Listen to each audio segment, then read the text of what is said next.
Congo à L News, première chaîne d'info.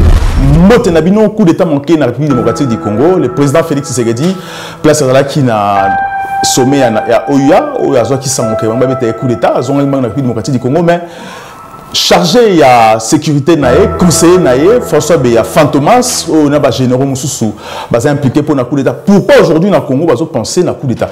Est-ce que coup d'état dans le Congo est que bloquer processus ya démocratie alternance à président dans Mboka ou pas? Et c'est important aujourd'hui coup d'état. Tu reparler aussi monsieur Ngobila ou alobi que Makabi Bembe na ba Corbia na ba ambulance. Est-ce qu'il a raison ou pas? Est-ce qu'un gouverneur à ville de Kinshasa qui peut tenir ba propos na pourquoi aussi ba koufi na Congo? Partout Mobimba, mais l'ambulance est athée, secours est athée, mais plutôt est athée. Tu as parlé avec M. Blaise Lukaou, artère de la société civile. M. Blaise, bonsoir. Bonsoir, M. Andreas. Aussi, M. Bedos Congo Macheki, ou analyste politique. M. Macheki, bonsoir.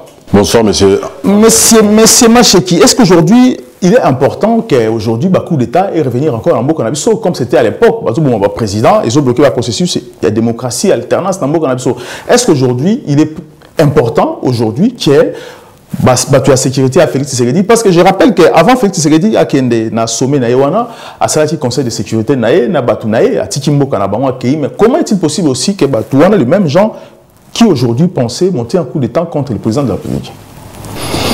Donc le lot de Gaulle que coup d'état est important dans le Congo.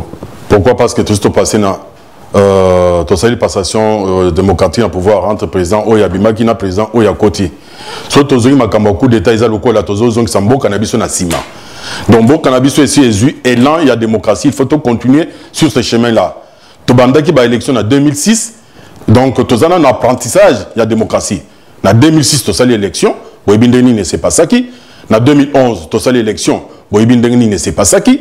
Élection mususu eko ya en 2018 hein 2018 en 2018 Toponi président Félix Antoine Tshisekedi Tshilombo comme président. Donc tout le monde a passation et pouvoir rester pour la première fois dans l'histoire du Congo. Tout le monde mon président Moussoussa Koti, Moussoussa Abimi. Biso ba Congolais toling toti kalana elan wana. Makambo tali ba coup d'état biloko wana donc eza biloko kala toling ko zongela ngo souté parce qu'on les a kozong samboka na biso na sima. Et qu'est-ce qui motive na bato ba coup d'état? Ba monter coup d'état parce que za bato atiki ba moko avant voyager. Confiance. Pourquoi cette confiance là aujourd'hui il fait retourner contre eux? C'est parce que bato wana batika ki pouvoir na volonté na bangoté. Bazala ki contre ya botika pouvoir. Tout monde ki ndeni ba bundana ki pendant plusieurs années ba iko passer tina ba sali glissement Kabila linga s'imposer na pouvoir mais par la grâce de Dieu. Par effort, il y a les Américains, tout le monde qui, comment il s'appelle, l'ambassadrice Tangoya, qui pour la première fois, avec deuxième fois imposé, que non, il faut bosser l'élection en 2012. Bazaki a l'intention de bosser l'élection, il n'avait pas l'intention de politique à pouvoir. C'est ainsi que, bien que Bakende qui va s'arranger pour bâtir pareil, il y a pouvoir, enfin, dans le Congo. Bango bazaki na Sénat, bango bazaki na CENI, bango bazaki na Assemblée nationale pour bango maintenir le pouvoir diriger Mboka. Batikalaki na souci wana po bayo kozonga. Bamoni siko que non, tellement que président Félix Antoine Tshisekedi azana volonté, azana pour ça que Mboka na biso kende liboso. Est-ce que vous avez la preuve? Bien sûr, on a des preuves. On a des preuves, oui. Parce que vous travaillez toujours avec les mêmes personnes. Non, on a des preuves. Azalaki obligé à cohabiter dans Batuyo Swana parce que la constitution Nabiso est au Sengabongo. Il ne pouvait pas désigner Batu Oyemoko à Ponaki, donc il fallait travailler dans Batuana. Tu as un deuxième mandat. Il y a un Sengagi peuple. Premier mandat ou bien un deuxième mandat? Pour le premier mandat ou encore le deuxième mandat? Non. Dans le deuxième mandat, tant que dans le deuxième mandat, il y a un Azaki obligé à travailler dans le premier mandat. Dans le premier mandat, déjà, dans la campagne, il y a Senga qui va payer ma coquille pour diriger Mboka. Il y a un Théoka qui a zolé avec Kamer et a la premier ministre. Il y a la président. Mais il y a que la majorité. Et pour l'Indé, Kamer ne pouvait pas être premier ministre. Il y a un bazalaki majoritaire ninga bango baponaki premier ministre on des processus tozo kenenango tilelo donc allez-y monsieur Lukaou. Est-ce qu'aujourd'hui c'est important? Pourquoi un coup d'état président Tshisekedi Mboka? Pourquoi il faut pas réfléchir coup d'état dans le Congo? Est-ce que c'est important aujourd'hui? Est-ce qu'il y a quelque chose qui ne va pas dans l'entourage de Tshisekedi? Bon, on a repris ça mbote na bakongomani bazali banda pe na kati et puis na opesa mes condoléances na bandeko yo ba kufeli bandeko na Kinshasa na Matadi Kibala pe kuna na Ituri et matoza na bino balani ndeko ndenga lobi soki citoyen étant que citoyen congolais asa ko comprendre que bactère au Kabila zaki na bango bakokaki komema mboka na solution te. Comment le président de la République asa na bonne foi peut aller marcher na bactère wana? Ça veut dire qu'il y a un souci. Le problème, il y a RDC et ça, Antoine Tshilombo. Pourquoi Antoine Tshilombo? Ce qui est Antoine Tshilombo a respecté qui? Ma valeur, ma orientation, Oyo Etienne Tshisekedi a fait ça. Parce que la démocratie, valeur Etienne Tshisekedi, ils avaient quoi? Ils avaient quoi? C'était ma valeur démocratique, républicaine. Il y a un besoin de défendre. Pour que Congo et Mata, pour que Congo ait avancé. Mais Félix Tshisekedi aille. Ali a travaillé dans Batouana. Est-ce que c'est nécessaire? L'institution sont bannies qui conseiller Naya Zalaka François B.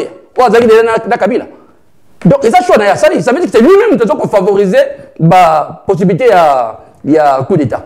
Bah, tu me dis déjà. Coup d'État, est possible. Coup d'État, est possible. Et toi, Félix Tshilombo, à ça pour ignorer, l'alien est principal. Soit il y a réussir. Il faut faire population, parce que l'alien est principal. Si on a sali le peuple, à cause de la batute. Mais comment pour le peuple aliéné? Qu'est-ce qu'il doit faire pour la population aliénée aujourd'hui? Mais c'est simple. Il faut trouver au bazar de bonne intention, au bazar d'esprit de patriotisme. C'est ça que papa n'a pas reporté. On peut faire des réponses, mais nous ne sommes pas naïfs, Félix, parce que son père. Tu peux exemple toujours, national Baninga. Quand Etienne Tshisekedi, Azaki vivant, non, on va parler de la famille, il y a Tshisekedi. Qui parlait même de Félix? Personne. Est-ce que tu vas parler de Félix? Tu vas pas jeter. Tu vas pas y dépenser, tu vas pas jeter. Mais il dépense, la famille Tshisekedi, comment on va y dépenser? Valère, oh bien vu mon frère. Mboka et Avansaka n'a pas valeur républicain ou mettre en place, même ma famille. Ce qui va valeur on a vu copier ça veut dire que beaucoup est. Tout le monde n'a qu'à savoir. Tant que Kasavubu, les Belges, pour détruire Mboka, tout le monde va valeur ou Bayakinamo. Tant que Kasavubu a destitué Lumumba. Le problème est bandiwana. Il y a se rendre compte dans le côté. Vous comprenez? Les Belges vont manipuler, vont mettre Congo dans le Congo comme il est là. Mais si vous avez une bonne intention, tu vas trouver des personnes de bonne intention. Directeur du cabinet, il y a une bonne intention. Parce qu'il y a un problème en Mboka. Maintenant, la sécurité, il y a une bonne intention. Les généraux, les militaires, les militaires, les Mboka, les Yébani. Tu peux dire que les c'est pas bon. L'intérêt, les militaires sont formés que. Vous avez ça Koufa, non? Vous avez bien. Vous avez Koufa, mais Baza est belé. Baza est belé, va défendre Mboka. Moi, je suis fils de militaire. Moi, je dis toujours que Ngaï n'a perdu na Moba. Diplomate. Premier na conseil de guerre. Mais à quel Katanga, na 81, 82 de guerre à Moba au Kabila, au Moba je crois. Aïe pour mettre ordre à mon avis qui est sous-effectif l'armée. Et bandaka. Mais Bassaye, Batamobutu, Bassaye coup d'État. Bassaye Bangoku, perdre des colonels et des capitaines. Colonel Tchoki, colonel Malutam.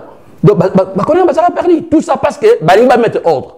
Mais ceux qui ont la bonne intention, comme les gens disent que le président a la bonne intention. Mais les bonnes intentions, ça se manifeste. Mais c'est ma chérie. Est-ce qu'aujourd'hui, l'entourage croisal aujourd'hui, tous ces gens-là, est-ce qu'ils sont capables, est-ce qu'ils ont confiance dans ou est-ce qu'encore autant dans la face d'abord? Est-ce que vous avez impliqué? Mon frère, Elo Bisso Tozobo Sana, en tout cas, merci beaucoup, M. Blaise de Loka, pour l'argument. Vous voyez que nous, on a 4 au Congo, dans l'opposition, dans la majorité, il y a toujours de bonnes personnes. Mais le président a salaki Zanini. Donc, à Tali Keno, bien que Baza Nangamoussou, il y a des bonnes personnes aussi de l'autre côté, ils pouvaient travailler avec tous les Congolais. Parce que Tozo Salapon à Congo, et ça que pour tous les ennemis à Congo. Donc, à saluer confiance dans Bangonyoso, à Sangisi, on peut tout travailler pour le résultat Congo et Kende Liboso. Moi, je peux vous dire que non, président de la République, M. Félix Antoine Tshisekedi, a une bonne intention pour Nambokwana. Pourquoi? Binomoko Bomoni, na batu oyo a travaillé na bango, Bomoni ba action oyo matériel oyo a sali, après si bango mbongo. basa la misala pour babongisa mboka en commençant par ba caméra au bino tu vas penser que caméra était de bonnes intentions caméra tant azol le bâton azol ça ba discours ba tout bazou ba pas croire naie ti les lo bien que a détourné mbongo ebele ayibi pour les dire ouvertement mais aux hommes na keno ba congolais musu baza simanaye. C'est pas qui président Félix Tshisekedi il m'a défendre Kamere, à défendre le lobby qui est intègre, c'est un homme qu'il respecte beaucoup parce que le lobby qui a aujourd'hui Kamere Aïbi va nous protéger. Donc le Félix aussi Tshisekedi a protéger Batouana. Est-ce que les généraux tout baza impliqué dans cette affaire?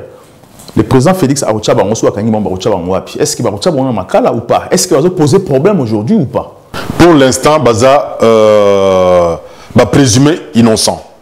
Nan ba juger bangote, nan ba entendre bangote, tant ba ko auditionner bangote te koye ba likamonini ba linga ba comploter contre les chefs de l'État. Pour l'instant, on ne peut pas s'avancer sur Makamoyo, bisoto yebite où ils en ont un secret, il y a instruction. Tous de la instruction, les réconcilier là.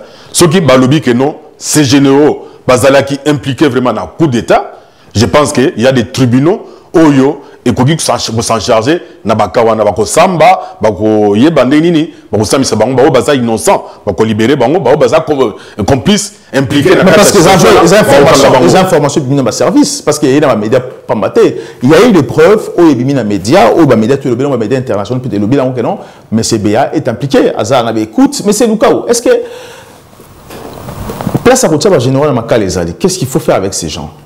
Bah, vous en avez danger, ceux qui bâtiment dans Makala, est-ce qu'ils peuvent détourner plus en Makala ou pas? Makala est dans la sécurité, en Makacité. Bon, nous avons excusez, nous avons des lobbies sur caméra et tout ça. Moi, et puis, tant que le président a bonne intention, nous avons parlé de la population congolaise pour que nous ressemble là, pour que nous la Bible. Autant la Bible, pour ne pas piéger Jésus, nous avons des intentions. On savait que Jésus avait de bonnes intentions. Je crois que ça va, tout le monde a maladie. Bah, il y a la possibilité de ça parce qu'il avait de bonnes intentions. Mais tant que vous avez de bonnes intentions, vous parlez caméra. Dis-moi aux Congolais, à la France, il y a des Congolais, il y a des caméras. Tu sais, na porte-chapelle, ce qui s'est passé, il y a des caméras. Tu as des caméras, il y a Francis Kalombo. Congolais, il y a des policiers, mais il y a des caméras, oui, bien bon, na Paris. Ça veut dire que les Congolais, depuis là, il n'y a jamais caméra. Caméra, c'est un nom politique, à se créer dans mais ce n'est pas un nom populaire. Comme il y a le président de la République, il faut confondre Yango Wanande. Batu wana oyo Makongo atanga kawana. Et ça batu oyo Kabila a créé batu nae. Mais batu c'est pas popularité. Batu c'est pas des politiciens, des hommes du peuple. Même ça tu sais qu'il pour réussir travailler pour le peuple. Dissoudre l'Assemblée, tant qu'on dissout l'Assemblée, le peuple a voté batu nae. Les élus, au moins ils sont dans la Bible, les mots élus. Ils ont une importance makasi. Parce que les bons élus, ils ont un pouvoir et ils s'améliorent. Ça veut dire que le peuple a pour nous, a péché au pouvoir, au moins on a conscient, il y a qu'on répondre à la battante. Mais tant que vous nommé, Kabila a nommé tous ces gens-là. Batouana, François Béa. Ça va comme il est loté. Les autres, c'est Makala. Mais tout le monde dit Makala, ceux qui m'ont dit que et puis Baza toujours dans le système, Kabila, donc Batouana, ceux qui ont dit que Baza est responsable, coupable, il faut Baza là. Ils ont un spécial. Il y a renseignement, prison spécial. Soit dans le camp militaire, comme besoin militaire. C'est comme ça. Dans le camp militaire, quand on a sécurisé, les militaires ont besoin d'un camp où ils ont sécurisé. Tant en Boutou, tant en Batou, on y Sarma. Sarma, on a bateau, on a Makalate.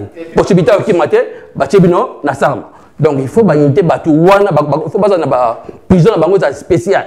Il faut un lieu bien sécurisé. Parce que Kabila a toujours influent. Mais est-ce qu'il y a posé problème entre Félix Tshisekedi et Nabalé Naé comme Bagatumbi, comme Kabila? Parce que ce sont des gens qui ont signé des accords, va travailler ensemble. Est-ce qu'il y a posé? Est-ce qu'on peut être impliqué dans cette histoire ou pas? Mon frère, je te dis une chose. Le président n'a des articles. La seule chose qu'il peut faire, seulement à la population comme Nabalé Naé. Kabila nous a prouvé. Kabila, passage il y a Mouzé. Et la seule chose que la population est plus forte que Batuli surtout. Nous sommes et bas Congo central, comment ça ça bien surtout. Mais qu'est-ce que Moussa Sadaki? Tant que Bali est associé avec Banane. Peuple, comment c'est combien de temps? Ça veut dire que bateau personne à qui? Peuple maintenant il y a Félix Tshisekedi. Même militaire, il a réussi à des trucs qui se sont. Nani. Donc, toi, mais village, ça va réfléchir. La bataille, là-bas, il fait comme un temps passé. Allez-y, monsieur Passo, est-ce qu'aujourd'hui. Pardon, comment vous savez? Tant que Mouzé aura pouvoir, qu'est-ce qu'il avait fait? Bah, généraux, bah, nana, tchaï, bangwap. Bah, bemba, pas même les bemba, les pères, tchaï, bangwap. A quand même, tout est. Mouzé l'a fait. Bon, pourquoi il y a ça là, côté? Allez-y, monsieur. Bon, politique, et la science. Et ça, il faut pas battre. Il faut beaucoup de calculs. Hein. Il faut beaucoup de calculs, il y a beaucoup de paramètres, il faut que 5 paramètres, il faut qu'on soit solution moko où il faut permettre que non mboka ils allaient d'abord na kimia. Il y a un Félix à sali pour mboka ils na kimia. En parlant des caméras ceux qui ont le but que azana notoriété côté à l'est mon frère, n'a évité ceux qui ont l'actualité ou pas. Donc ceux qui caméras azana battuté, caméra azali en France ça. Aïe qu'on se faire soigner, il est ici. Ceux qui sont congolais, ils ont encouragé que non, parce qu'ils ont besoin de la caméra, ils ont des caméras vendues, place à Soumanda, dans 95, le département 95, ils sont tranquilles. Ils sont tranquilles, donc les caméras. On a passé afin de éviter parce qu'on a pour l'instant, parce que à Paris, moi, je connais des gens qui ont été le rendre visite, ils ont rendre visite, ils sont en bonne santé, ils sont bien, à prolonger Penny, parce que liberté provisoire et qui presque terminé, il fallait abaxassou moussousou et on dit abaxi moussousou pour continuer, soit disant par soin naïe. Tu éviter ceux qui ont kimi libéré ou pas, mais Azawana ba Congolais ba place à Zali, ceux qui ba lingi ba qui ne recruter ba 57 millions ba tout ça, ba place à Zali. On les a fait ni problème il y a Félix Antoine Tshisekedi Tshilombo te. Ba militaire oyo ba Rosala impliqué parce que pour l'instant moi je me mets toujours sur baza présumé innocent, on a selon justice parce que non ba juger bangoté. Mais ceux qui ba juger bango baza bimba coupable. Dans le moment où on a la prison. Ils ont la prison à Makala, ils ont la prison à Wapi. Ça s'appelle toujours la prison. On déterminer le nombre de jours. Soit on a condamné à vie. On a condamné à vie ici à combien? C'est pourquoi il faut quand même remercier Moussala, Oya, Papa, Etienne Tshisekedi, Oya, Sala, avec transmettre en haut. Félix Antoine Tshisekedi. Si c'était à l'époque de Mobutu, Mobutu a tué des gens. Va prendre le bâton public pour faire peur na bateau. Mais comme dictature on peut travailler avec qui on veut. Parfois, pourquoi il y a parfois bazana conflit, bavandi basololi, dialogue, bayokani, il va trouver compromis. Il n'est pas dit qu'en politique il n'y a pas des ennemis.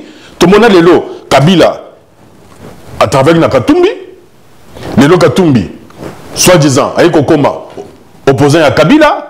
Donc, la politique comme telle, Bazouaka Batou, pour sécuriser, tranquilliser, comme ma paix, mais il faut que soit bateau une intention à développement, intention à démocratie. Dans tout ce que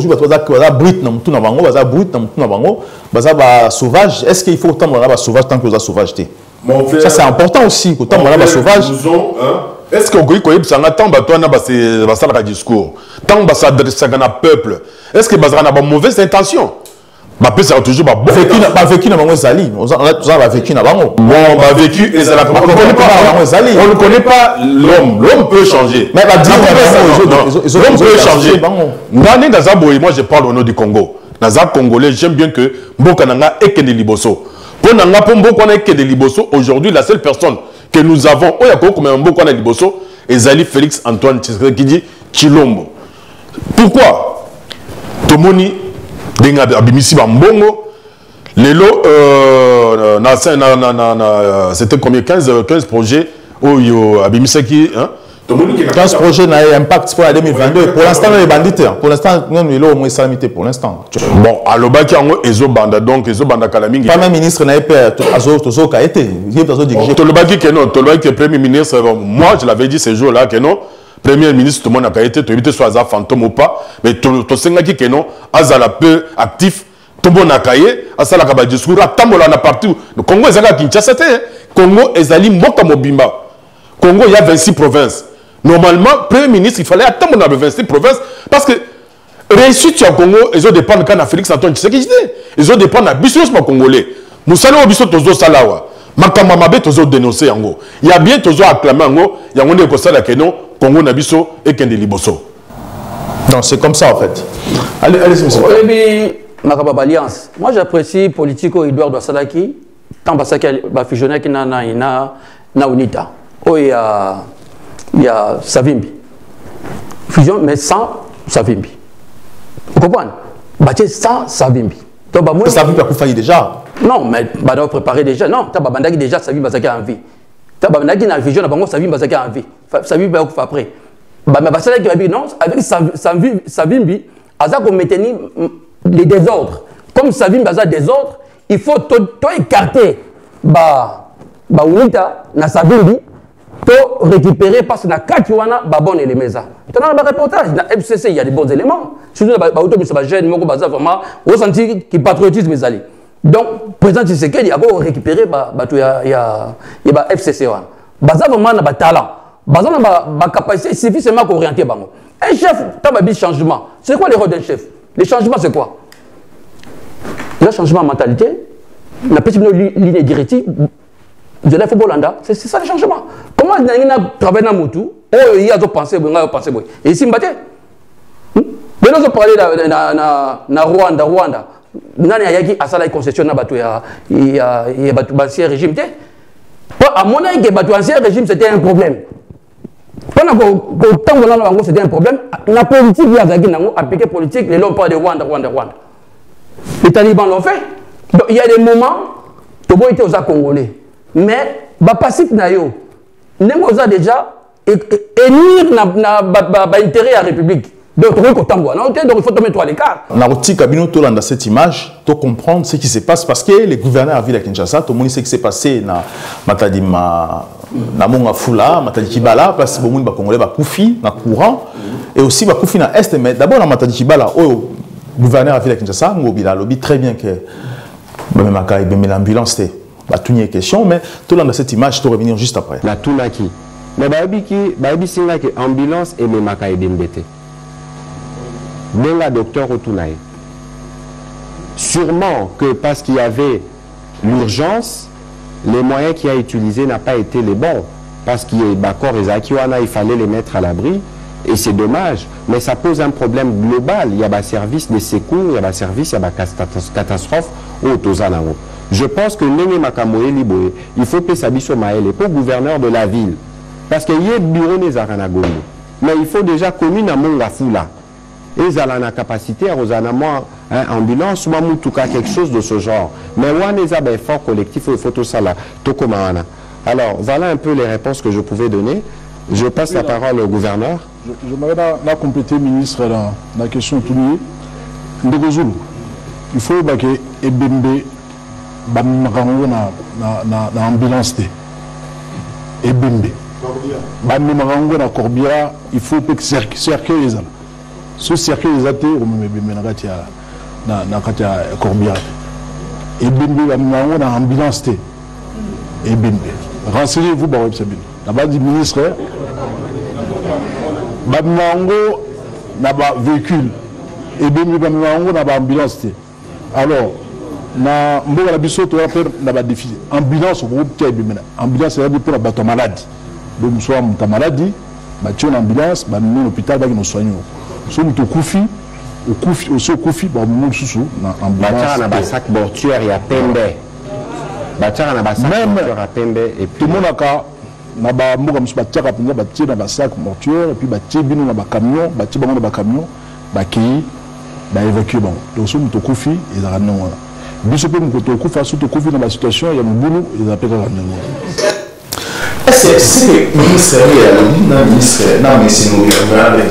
est-ce qu'il va dire aujourd'hui aux autorités sur on l'a dit reportage. Remarquez les deux personnes. Autant M. Mouyamba, Mouyaya. Aza quand même comme un raisonnement normal. Mais le gouverneur a un raisonnement anormal. Toute l'histoire, il y a Maroc, il y a moi, on a dit dans les boulots. L'histoire au Maroc, c'est une actualité au niveau mondial, international. Mais tant que moi, on a bénéficié, Monique a Koufi, Babemi Nanine, Babemi Nanine, Bota l'information. Babi Baché, l'ambulance. Et puis, moi, il a expliqué bien. Tant que Zolo Bagabi, que ce qui m'a accoufi, Bachaka Bash, cercle a été bazoka, coach ça bon bâche bon bazipé qui n'était pas moment à Nini Zali et puis ba camion mortuaire il y a un moteur comme bibembe donc le mutamoye tant on dit que le président a la bonne volonté il garde cet homme tu sais que na makambo il y a Batadi Kibala cet homme doit être arrêté le gouverneur pourquoi en 2020 na mois de septembre à posé pierre pour la construction il y a marché il y a Batadi Kibala ils ont la vidéo Ngobila il y a dit sauter là vous voyez bien Ngobila posé qui peine en 2020 pour la rénovation, il y a marché avec Matadi. La même place, marché, on a déjà 2020 ans à poser pierre, ça veut dire que les fonds déjà loués, le travail fallait bannir. Ça va, c'est un courant. Non, on a déplacé. Ils ont la maquette. Ils ont YouTube. Avant le Mbappé.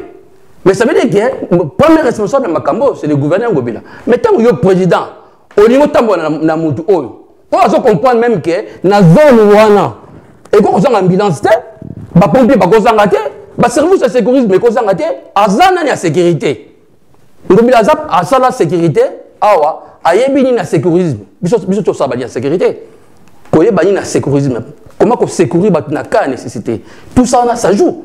Mais il est appliqué à côté. Un homme qui a la capacité, à la télévision, il a normal. Et puis, on a vu que nous a changé. L'État a changé Ngobila, ça fait 3 ans passés déjà. Et les peuples continuent à souffrir. Et continuent à mourir. Et puis, on a vu que le président a bonne intention. Bonne intention, c'est quoi? On te dit, pour ça, tous un bon président. Mais c'est Félix Tshisekedi, tous on a besoin d'un bon président. Ce n'est pas que tu changes de président tout le temps, mais on a besoin pour l'instant, les Congolais ont besoin de bons présidents. Fais-toi un effort, M. Chilombo, de devenir un bon président. Prends des bonnes décisions, s'écarter, surtout l'esprit républicain, parce que ça servir un bon côté, mettez-le à côté. Est-ce qu'il était important que Ngobila a qu'il a dit, parce qu'il va lobby que Marabi Bembe, l'ambulance, comment on va éviter que Batouan va si Bakoufa qui tombe signe. J'allais en arriver d'abord. Je rends vraiment hommage à toutes les familles éprouvées, parce que catastrophe, catastrophe, normalement, on devait décréter cette journée-là, une journée... journée morte. Journée morte dans le Congo, parce que c'était un événement Oyo. Dans Bambo comme Soussou et Koyiko Salimate. Mais par rapport, il y a Makambo Ndegonabiso Ngobila Lobby. Mon frère, tu sais là qui va émission, déjà sur cette personne. Tu as marché à Kanga, marché Tilelo, il a Salamate. Donc, tout le monde a une bonne volonté pour faire avancer Mbo Kanabisoté. Par rapport à Makamba Lobby, par exemple, il y a Bibembe. Normalement, c'est qu'on devait faire. Parce que, jusqu'à présent, je ne suis pas convaincu que parmi Batouana, Batounia soit Bakoufaki. Donc, on constate qu'à décès, Nakati, il y a hôpital. Ce n'est pas parce que Batouaza rétrocruté automatiquement Baza Gokufa. Nous avons vécu Bakaya Moutoumoussou soit ça là 6 mois Nakati à comment il y ça y est donc va traiter à Zongi normal. Et ça faute il y a ministre il y a santé et ça faute il y a ministre de l'intérieur donc et là qu'on a le gouverneur a vu surtout là il y a beaucoup il y a premier ministre aussi normalement on peut dire tous les gouvernements baza impliqué na katia situation wana makam Ngobila lobby et ça linga passe parce que ce qui le par exemple mutu okoyi na katia ndako na yo bakoya na Corbière te ba memo na Corbière ba mutu ba kende kokunde mutu directement peut-être à se tromper na vision na ye biso l'autre lingaki ezaki ba mema batwana ba kende na ba na hôpital ba constater des décès. Tant que le décès n'a pas été constaté dans l'hôpital, cette erreur incombe automatiquement dans le gouvernement. Bon, en parlant, il y a un gouverneur Nabiso, Ezali Karamakamba au constitution Nabiso. Ezali, il y a un président de la République qui est destitué gouverneur. Gouverneur Aza élu par des députés provinciaux. Bango, majorité, Bakamati va élire gouverneur Yaville. Kaka bango mokonde bakoki kosala pétition par rapport ya ba bêtise ya zosala pour balongola. Mais ba nomé que sur base de quoi vision des akini pour la ville de Kinshasa. Corruption. Donc bino moko bolanda ki ba élection na ndenge salamaki. Pas d'élection ça. Bolanda Kindeng ba élection c'est la IDPS c'est voté. Député à IDPS va voter 100%. Non, va voter à 100%. Ce sont des individus. Le problème n'est pas Nabiso. Bonanga, ma parti politique, ezali aléatoire, mais l'autre est important, et vision yamout. D'abord, toi-même, et l'autre dit nous penser pour Namboka nayo. Exacte que, aucun ko accepter la corruption pour na élire. Mouto dit que Mouto yo a comme Mabiso nulle part. Yangonde nazo condamné. Makambo ya corruption Namboka na biso tobela kon bala nambala et comment loko la virus. Mais virus wana bato ba elebiso mingi bazaka ka bato biso ya FCC. Hein? Bato FCC ba ko contaminé na bato bazaki propre. En parlant de ça, moi je ne pouvais même pas penser que Jean-Marc Kabound lelo to sa émission par rapport à cet individu. Na makambo ils ont continué kobimati lelo que mutwana akokaki ko accepter à se salir par rapport il y a ba propos par rapport à la vision na ye. Il y a on est dans lobby mon frère. L'homme, le pouvoir change l'homme. Yangonde, il faut d'abord inculquer notion de civisme, na katia mentalité, na katia population na biso. Civisme et qu'on sauve biso et puis et qu'on permettre biso tolingana, tolingamboka na biso, toyeba ko protéger yango. Mais on comment que bato mususu ngobilande na zone bazolande na sima. Les longues populations qui habitent, tu verras, il y a plein de Congolais, Nasimanaï, Bazo Betele, et tout ça. Pourquoi? Parce que Bazan a Kozanga Koyeba. Voilà, Nalinga qui est la deuxième image, au moment où la famille ou l'année va réclamer que corps bandeko la bomba mimi au hôpital ba délaisser bango ba senga bomba ko futa bango ba nzot ba corps na wana ba mort. Mais une chose, ngobila lobi que ba mina corbi na ambulance c'est faux. Accident et salami na maternité bala. Les médecins, les pompiers, il fallait qu'ils soient sur place, constater ce qui va tourner à Koufi. Et puis ceux qui sont commis sur place, constater, ils ont la capacité de constater, il faut une ambulance, une hôpital pour diagnostiquer, ceux qui ont arrêt du cœur ou ceux qui ont Koufaki. Ceux qui ont Koufaki, les médecins ont notifié que si Koufi, de façon que le corps est mort pour que la famille ait un corbillard. Je pense que l'État congolais aujourd'hui est responsable, parce que ba diagnostiquer sur les champs accidentés pour voir ceux qui va koufaki pourquoi va koufaki parce que est-ce que bazala qui électrisé ou électrocuté. Na rotique nous dans cette image je te revenir juste après. Les victimes expriment leurs inquiétudes quant à l'organisation et la prise en charge de leur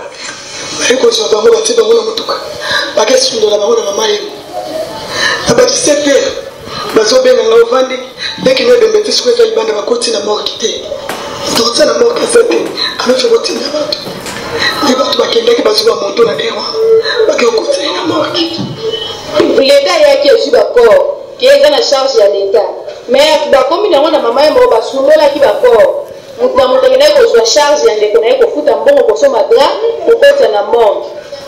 Comme il veut se tomber déjà bandit ma belle. Sauf que l'État vous en a pensé pour soutenir la famille et pour faire lire. À quand il s'est enveloppe pour chaque famille, mais à condition que la famille a libéré corps, donc t'as condamné qu'on a eu. Pour qu'on finisse courant l'État, habilité, l'État va se charger pour attirer famille n'a passé. Rappelons que le gouvernement congolais par les biais du Premier ministre a annoncé qu'il prendra en charge l'organisation des obsèques devant ces victimes des drames de Matadi Kibala. Voilà, alors ce qui se passe, l'État doit être en charge parce que le président de la République a été sur les lieux, à constater, à regarder ce qui s'est passé. Ce qui s'est passé aujourd'hui, est-ce que c'est normal aujourd'hui, la famille, pour l'instant, on ne sait pas ce qui va tomber déjà, parce que l'État congolais n'a pas mis le fait que les médecins. Je reviens sur une parole, a dit M. Mouya Yalobi qu'il faut que ça soit Mayele. Donc, bango tant que diriger Congo, parce qu'il y a Mayele au Salamba. Makamu bien ou bien comment M. Lukaou.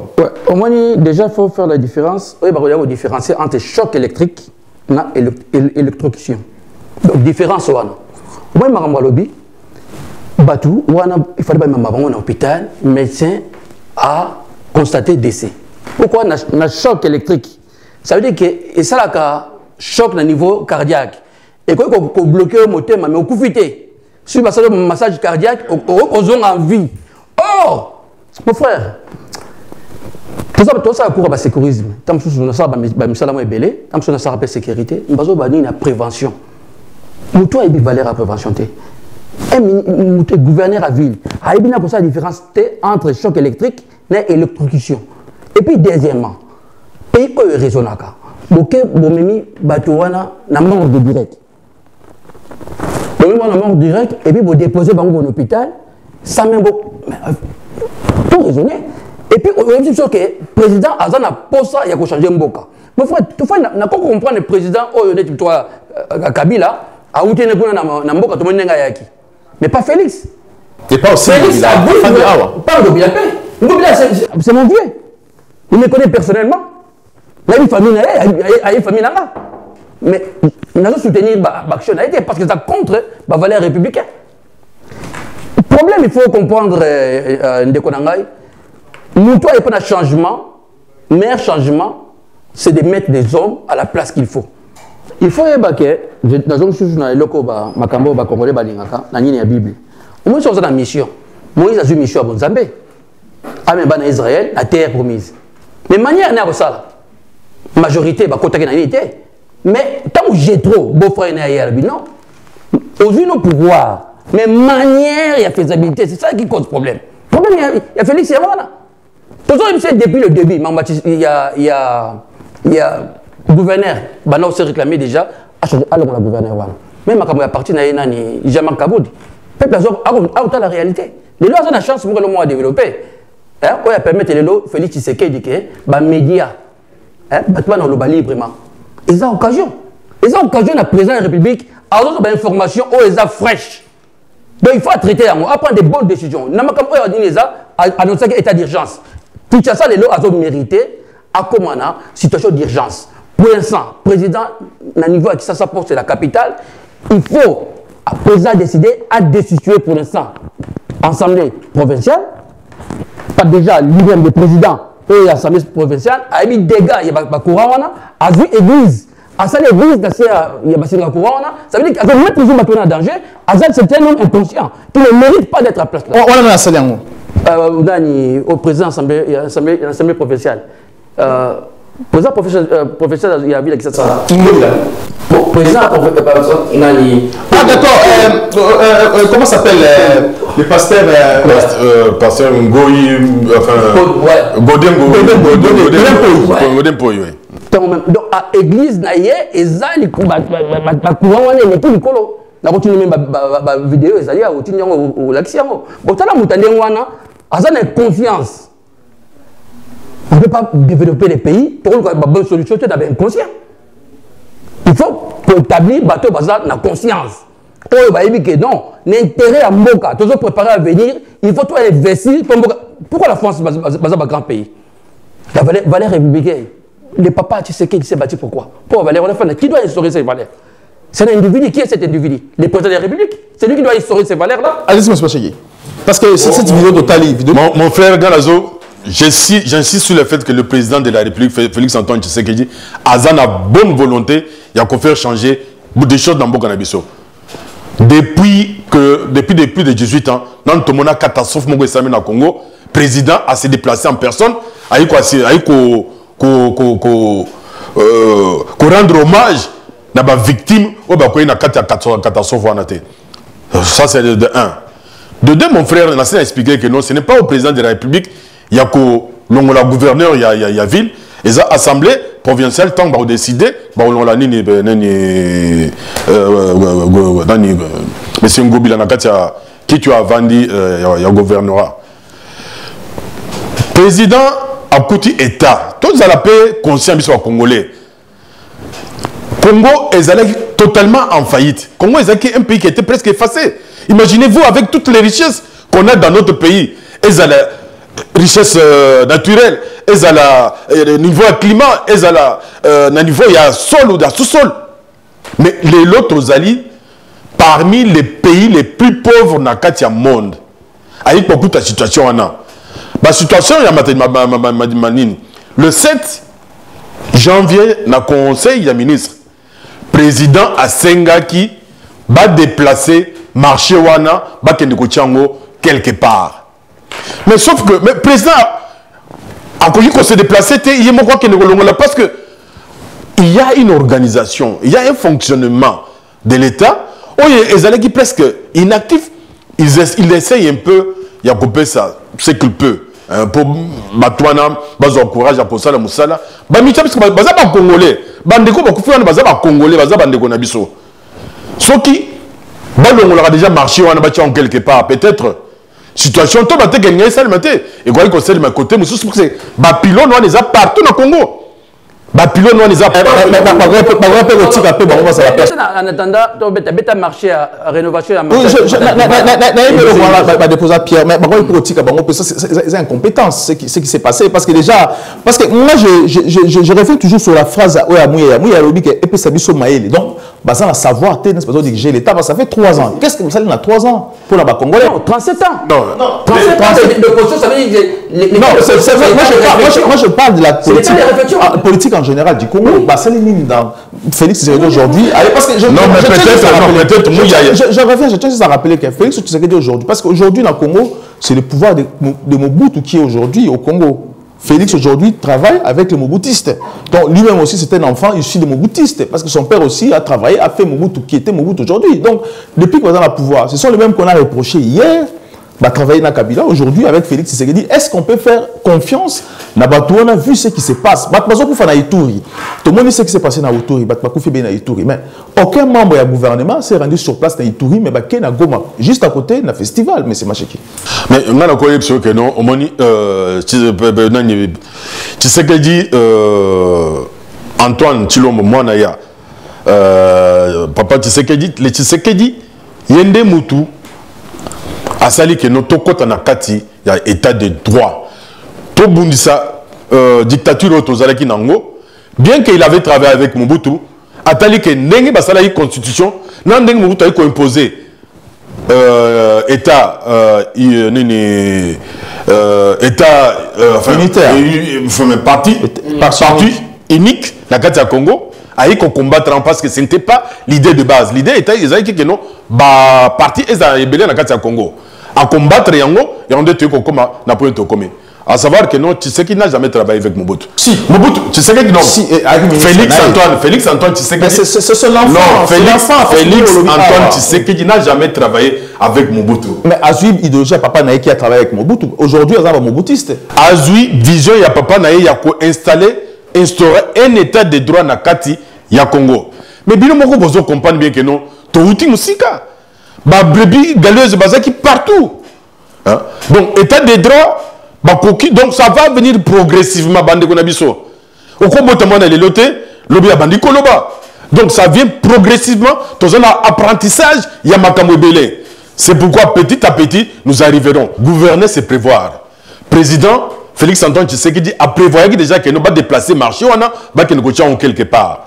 Pour les affaires du président, le président a décidé à prévoir que non, peut-être catastrophe et que nous place on a marché, bapidon le colo va déplacer marché.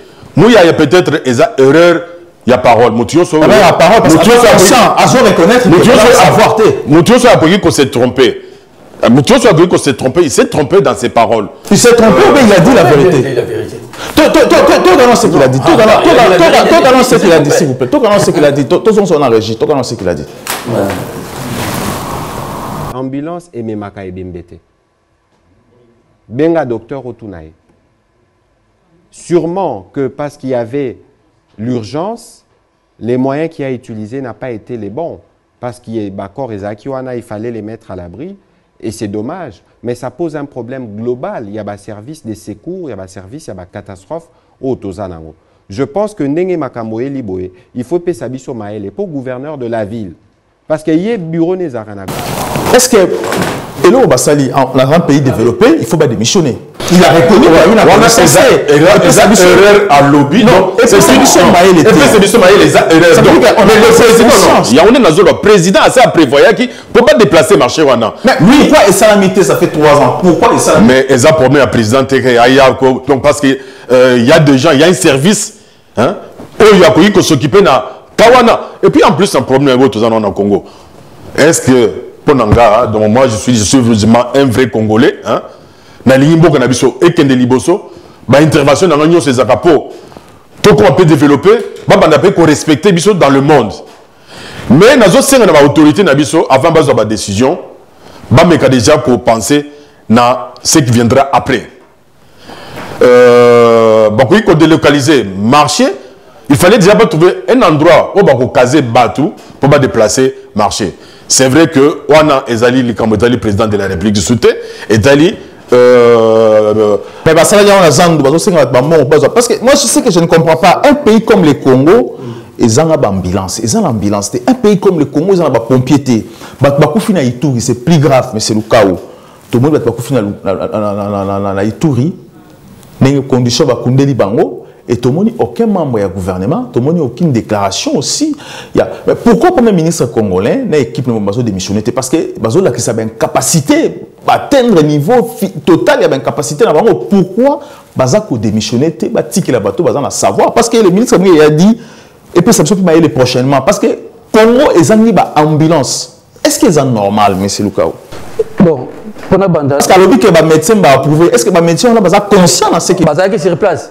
Dans Sandeko, au début de la période où passé, ils ont privilège pour réussir dans Félix Tshilombo. Mais le type doit prendre cette conscience. Surtout au raté situation. C'est le président, c'est le président. Les types, c'est un peu. Présent quand même devant la télévision. C'est le président de la République, il faut quand même le respecter. Oui, je le respecte. Tu sais, avant de monter au PCST, Makassi, le type savait que. Bactères, pour réussir, il faut bactères. Il faut l'accompagner d'un bon acteur. Il doit choisir des bons acteurs. Et puis, il y a des questions à lobby les Cambo. Les Cambo, ils ont sans effet. Il faut, tant que lobby, les Cambo boy. Projet aussi, les Banga. Pour, on a dit que, projet aussi, le Belango. Emplacement, ils ont déjà, maquette, ils ont les cas. Bon, c'est les cas. Le gouverneur a posé pierre. Bon, donc, ça veut dire que tout est déjà fait déjà. Mais, nous sommes salamité et l'autre salamité. Mais on regarde toujours les acteurs. Zand aussi, c'est des acteurs. Mais comme il y a Ituri, je crois, mon autant de mission, je crois quand même, les Congolais battent des missions, battent les Cambo, les talibans. Les talibans, Bundi, ont une armée très puissante. Mais les Américains sont obligés de négocier. Pourquoi? Parce que l'esprit du patriotisme est déterminé. Tout le monde a été fait la gêne. Tout le monde a fait la gêne. Les gens ont fait la sauvage. Israël a préparé la gêne pour l'autodéfense. Ceux qui ont autour, c'est qu'on démarque l'organisation. Ceux qui ont organisé la gêne, ils vont se défendre. Mais je crois même les pays voisins, ils vont réfléchir deux fois. Si on a mobilisé la gêne, il y a 26 provinces. Va défendre Mboka, l'intérêt. C'est ça qui. Et là, ils ont manqué, c'est l'organisation. C'est ça les chefs. Ils n'ont pas besoin seulement de l'armée. Ils ont besoin, il y a des combattants. Des combattants, ils ont la volonté. Massoud, dans la soviétique, ce n'est pas des gens qui sont dans l'armée, mais la volonté. Il y a défendre Mboka, c'est exactement ma casse. L'Union soviétique a dit, les États-Unis, les talibans. Négocier d'abord pourquoi. Donc, c'est cet esprit qu'il faut créer. Pour créer, c'est des chefs qui créent. Un chef, il faut un caractère. Caractère, un chef, c'est bon, dans le cadre de décider de Sami, de voter à partir de l'eau. Ça va changer, il y a Parlement. Il y a Parlement, pas comme une union sacrée. Est-ce qu'il y a une voie légale? À respecter, voie où il faut la respecter. À respecter à côté. Mais, à la majorité, à la majorité, les lots. Mais s'il a fait ça dans le Parlement, pourquoi il doit monter dans le niveau de la Baline? Alors, on a dit, les Kakabila, le gouverneur, Zoé. Si a décidé Zoé, mais qui est Ngobila? Attends, il y a un moment quand même, c'est la capitale. Ngobila, il ne fait rien. Azak on nuit, on bateau. Bazan a programme de Bango, le président de la République a échoué. Mais Bissot, dans un poste à président de la République, président Tshilombo, nous voulons qu'on réussisse. Si on réussit, ça veut dire que ça prend bien la Bissot et va Congolais. Il y a d'autres lignes, on se démarque dans le bateau. Soit tam novice, moutani, on a la qualité parce que à suivre l'idée. Mais est-ce que le président de la République aussi maîtrise la pensée à Papa Neti Sekedi Père? Est-ce qu'il maîtrise ça au moins? Parce que là, ils ont créé confusion dans le cerveau. Parce que sur le coup d'État aujourd'hui, c'est-à-dire aussi que l'alternance dans le Congo, on a bloqué. On ne savait pas ce qui allait se passer après. Est-ce qu'aujourd'hui, à maîtriser une notion à Papa Naïe? Moi, je pense qu'à maîtriser notion à Papa Naïe, parce que c'est la seule personne où il a vendu aux côtés à Papa Naïe pendant plusieurs années. pour moi, c'est la personne qui incarne même l'autorité à Papa Naye. Mais ce n'est pas un dictateur. Il avait dit lui-même dans un discours, ne faites pas de moi un dictateur. Parce que combat na bango mobimba et zalipo, tout comme on a un état démocratique, état y a non-violence. Il y a un pour l'instant, Azol l'ingandan pour sécuriser Mboka Nabiso par rapport il y a Owana. Nazana moi proposition Nazani Nango pour Mboka Nabiso. Franchement, au Bazol Nanga, président de la République, parce que ce n'est pas lui qui fait des lois. La loi est où Sénat, à Sali Balo, à produire une assemblée bon.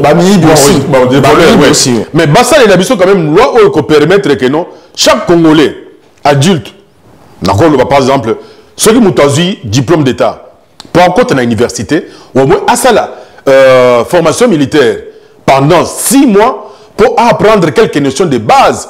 Il y a parce que ce n'est pas seulement manier armes, il y a discipline, il y a civisme, hein, et qu'on soit dans l'avenir. Parce que nous devons maintenant préparer à venir, il y a un biso. On a encore il y a biso, et c'est l'équipe. Parce que le gouvernement, il y a 18 ans, il y a qui va pourrir complètement, c'est bon, va pourrir, va gâter même enseignement, et l'eau est cause précieuse pour l'éducation, il y a un futur, il y a un biso,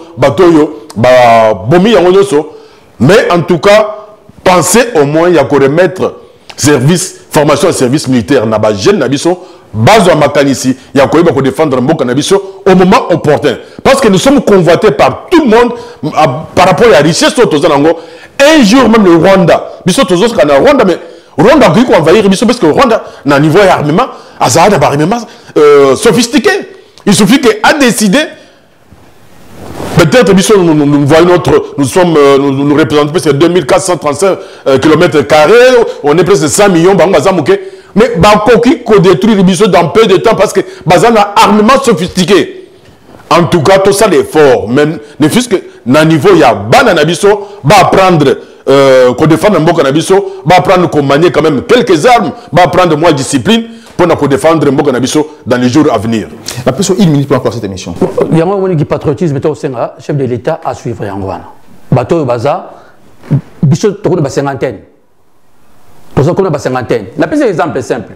En décembre na zarani na projet de solidarité na suivre ba projet. En décembre le quoi tozo na école na biso, to mobiliser ba jeune maman pour des projets agricole coopérative et agricole familial. Tomi bon en décembre quand tozo na banité to balancer mouvement.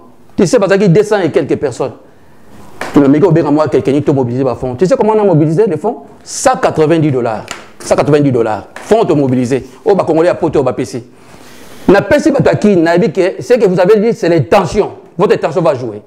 Ba bisinga ko bangate na $490, on va faire le nécessaire. Na retire la vidéo sur to publier. Mais batu bazui, basobi Thompson, basobi Baloso, bana classe pe bayaki, bakabe baji, batomé biloko na ndako na $190 pour 200 quelques personnes. Tu vois? Pourquoi pas toujours qu'on équipe les tensions de faire? Avec les tensions, il y a les faits, il y a positivité Bimara.